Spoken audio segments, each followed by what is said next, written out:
dig up more info about Edward when he was younger. Yup, through the makers of Edward, Mr. and Mrs. Boyd.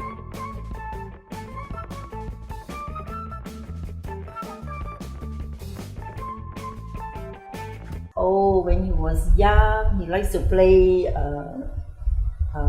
this PS, PlayStation, and Mario Brothers, the small. He seems more into the tech side, technology things and all that. Yes, it's all due to the father. Because the father learning computer, so more or less when you see the father play, he also, started to, poke the keys using his fingers to play around. Then after that he went into IT. So now he's okay. He's doing quite well in his career. What are some of the characters that's very prominent in Edward? You can see that he's very kind-hearted, very helpful, very caring. Share his knowledge. He's not the stingy type but he knows keep to himself. No. What were your thoughts like, and what did you feel when going from one job to the other, and finally he quit and he said that he wanted to start. Well, I didn't stop him from that because I know that he will not be contented with the job or the space that he's working, because I always look for people. I want to be my own boss. You see, he want to be his own boss. I don't object to what he do. Just give him some encouragement. How does it feel to see Edward to be a very, very successful person today? Well, I'm happy that he's gone this far, and I hope that he'll be more successful.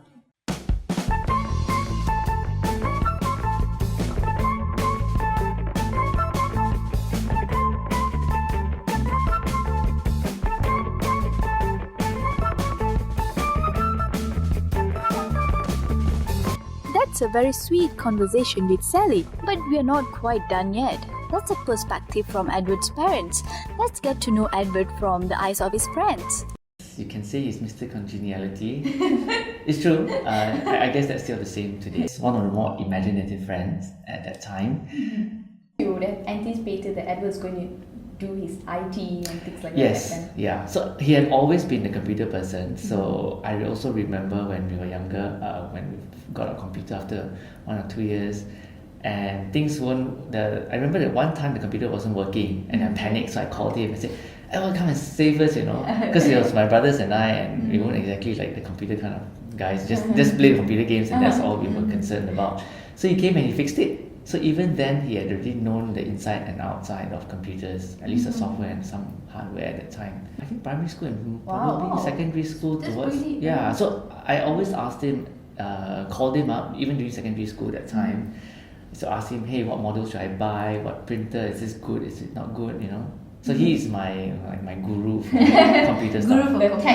For the tech guru, yes. His love for computer games, was very apparent. Few of us, small circle of us, he would play a game. So he would be the game master. He'd be saying, okay, you can choose your character and you can choose your special powers or something like that. And we're going from level 1 to level 2, and he'll describe certain things. He'll describe to us the bad guys that come along, the dragons that come along, and those sort of things, the zombies. So then, every day we will play this during recess.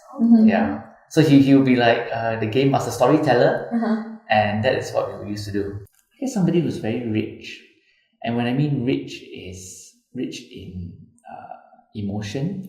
Somebody who's rich in being able to give. Somebody who you can depend on when you're in tough times. That sort of person. So he's very rich. A lot of, I guess, energy. To Yu Kuan, Edward is Mr. Congeniality with a lot of energy, rich in emotions, and someone to depend on during tough times. And not forgetting someone who's rich in giving back. Let's explore that part about Edward. The desire was to communicate with the deaf.